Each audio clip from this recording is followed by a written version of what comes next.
தற்போது வெளியாகியிருக்கும் அண்மை செய்தி. மாநிலங்களில் உள்ள தேசிய நெடுஞ்சாலைகளில் சுங்க கட்டணம் வசூலிக்க தடை விதிக்க கோரி வழக்கு தொடரப்பட்டுள்ளது. தேசிய நெடுஞ்சாலையில் பதிலளிக்க உத்தரவு பிறப்பிக்கப்பட்டுள்ளது. அண்மை செய்தியாக பார்த்து வருகிறோம். தேசிய நெடுஞ்சாலைத்துறை இயக்குநர் பதில் மனு தாக்கல் செய்ய உயர்நீதிமன்ற மதுரை அமர்வு உத்தரவு பிறப்பித்திருக்கிறது. அண்மை செய்தியில் பார்த்து வருகிறோம். கூடுதல் விவரங்களோடு செய்தியாளர் சல்மான் இணைகிறார். வணக்கம் சல்மான், இந்த உத்தரவு குறித்தான விரிவான விவரம்.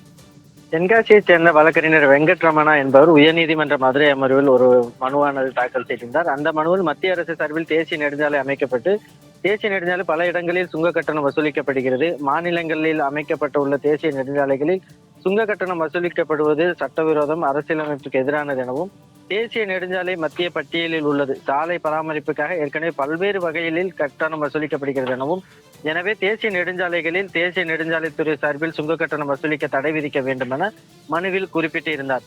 இந்த மனு பல்வேறு கட்டங்களாக விசாரணைக்கு வந்த நிலையில் இன்றைய தினம் நீதிபதிகள் S.M. சுப்பிரமணியம் மற்றும் மரியா கிளாட் ஆகியோர் நீதிபதிகள் கொண்ட அமர்வு முன்பாக இன்று விசாரணைக்கு வந்தபொழுது, மனுதாரர் தேசிய நெடுஞ்சாலைகளில் சுங்க கட்டணம் வசூலிக்க மத்திய அரசுக்கு அதிகாரம் இல்லை எனவும், மலேசியா, ஜெர்மனி உள்ளிட்ட நாடுகளில் தேசிய நெடுஞ்சாலைகள் தொடங்கும் இடத்திற்கு முன்னதாக சுங்க கட்டணம் வசூலிக்கின்றனர். ஆனால் பல இடங்களில் சுங்க கட்டணம் வசூலிப்பது ஏற்புடையது அல்ல என கூறினார். அப்போது மத்திய அரசு தரப்பில் உரிய விளக்கம் பெற்று தெரிவிக்க கால அவகாசம் கோரப்பட்டது. இதனைத் தொடர்ந்து நீதிபதி அவர்கள் பேசிய போது, தேசிய நெடுஞ்சாலை அமைப்பதின் நோக்கமே தடையற்ற பயணத்திற்காக தான். ஆனால் மதுரை, சென்னை செல்லும் தேசிய நெடுஞ்சாலையில் பல இடங்களில் சுங்க கட்டணம் வசூலிக்கப்படுகிறது. ஒவ்வொரு சுங்கச்சாவடிகளிலும் சுங்க கட்டணம் செலுத்தும் வாகனங்கள் கடந்து செல்வதற்கு பயண நேரத்தில் மொத்தம் அரை மணி நேரத்திற்கு மேலாகிறது.